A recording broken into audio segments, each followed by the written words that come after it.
Bismillah, velhamdülillah, ve salatu ve selamu ala Resulillah. Ve ba'd. Esselamu aleyküm ve rahmetullahi ve berekatuhu. Değerli kardeşlerim, hoş gördük her birinizi. Kısa faydaları okumaqda davam edirik. Ve bugünkü fayda Şeyh Muhammed İbn Salih el-Hüseymin, Allah ona rahmet etsin, Riyadu Salihinde danışır evladların çox olmasından.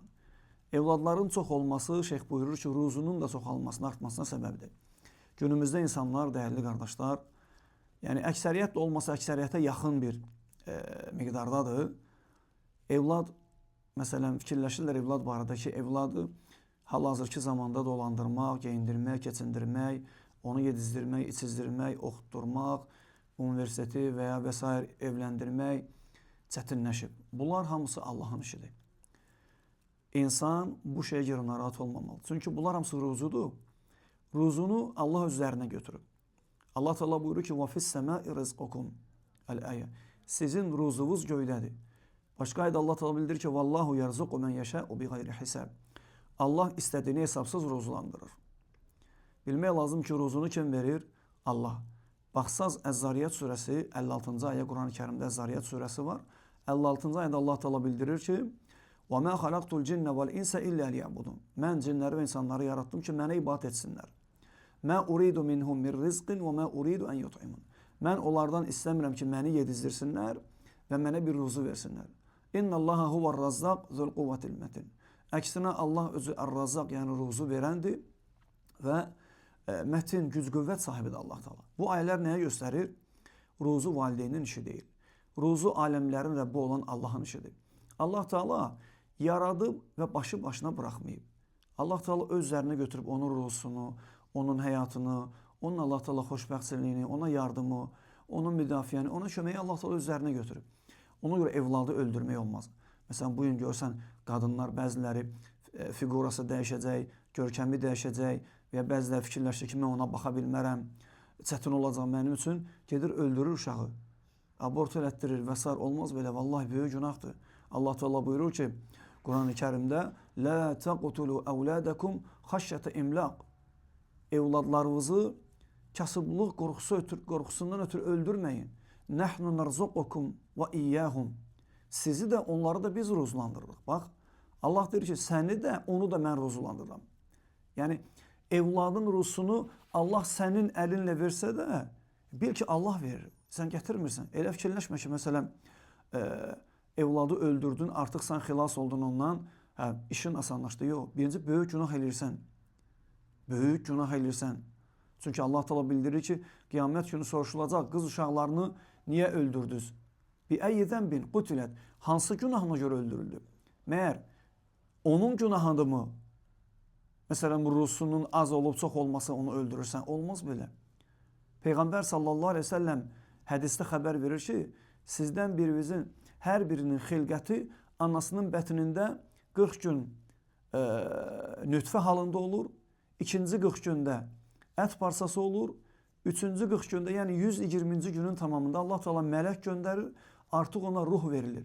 O mələyə əmr edilir ki, Allah Teala 4 şey yazsın. Birincisi, əməli, əcəli, ruzusu, bədbəxt və ya xoşbəxt olacağı. Allah Teala ruzusunu yazıb. Bəzi insanlar var, məsələn, biz onu görürük, həyatda yaşayırıq, görürük. Bəzi insanlar, məsələn, 3-5 evladı var, kasıblıq içərisindədir. Allah Teala ona da, onun evladlarına da ruzunu bir o qədər yazmayıb. Ümumi keçinirlər. Lakin Allah Teala bir də evlad verir onlara, oğlan və ya qız, bir də görürsən ki, onların güzaranı dəyişilir. Niyə görə? Çünki Allah Teala verdiyi bu evladı elə bir ruzu yazıb ki, o qədər ruzu yazıb ki, hətta bütün nəsilə, zürriyyətə bəs eləyir. O ata-ananın özünə bəs eləyir, evladlarına bəs eləyir. Hətta vallahi o evladların evladlarına bəs eləyəcəyi qədər Allah Teala ruzu verir. Ona görə bilmirsən, bəlkə öldürdüyün evladın ruzusunu Allah Teala o qədər yazıb ki, sən onu öldürdün, özü də məhrum edirsən. Eləmə. Allahdan qorx. Vallahi eləmə. Eləmisənsə peşman ol, tövbə elə. Düzgün deyil belə. Bu Allah barədə yaxşı zənn deyil. Allah haqqında belə zənn eləmək olmaz ki, mən buna baxa bilmərəm. Allah Teala bildirir ki, "Fəmə zannukum bi rabbil ələmin."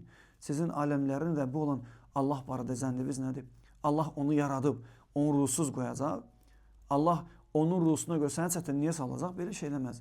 Allah barədə gözəl zənn elə, Allaha dua elə, İstə Allah Teala evladlarını qorusun, salihlərdən etsin, onlara ruzusunu versin, ruzusunu asanlaşdırsın və salam. Sən onlara dini tərbiyə ver, dünyavi mənfəətləri onlara ver, elm öyrət. Bəsdir, qalan şey xüsusən ruzu Allahın işidir.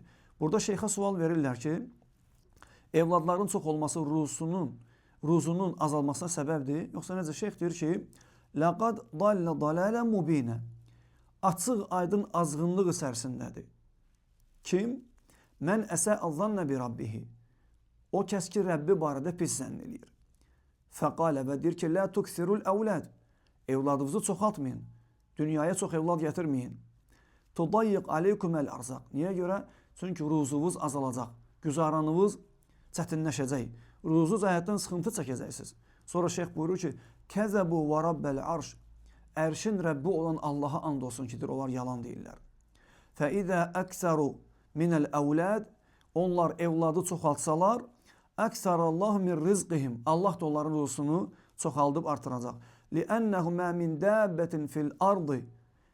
Çünki deyir, yer üzərində elə bir canlı yoxdur ki, İllə aləllahi rizquha. Onun ruzusu Allahın üzərində olmasın. Bu barədə Quranda bir çox ayələr var.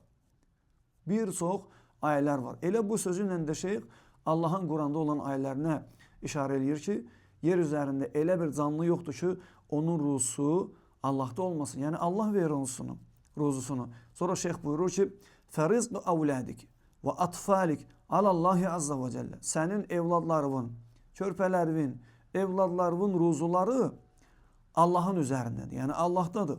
Huvəl-ləzi yəftəhu ləkə əbvəbər rizq. O Allah sənə ruzu qapılarını açır.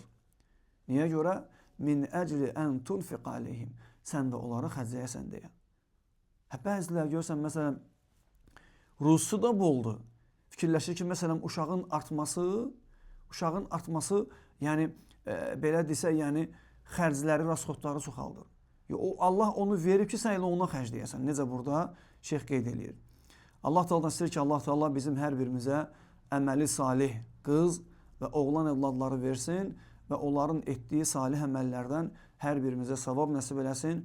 Evladları öldürmək yox, əksinə onları saxlamaq və onlara yaxşı baxmaq lazımdır. Velhamdülillahi Rabbil ələmin.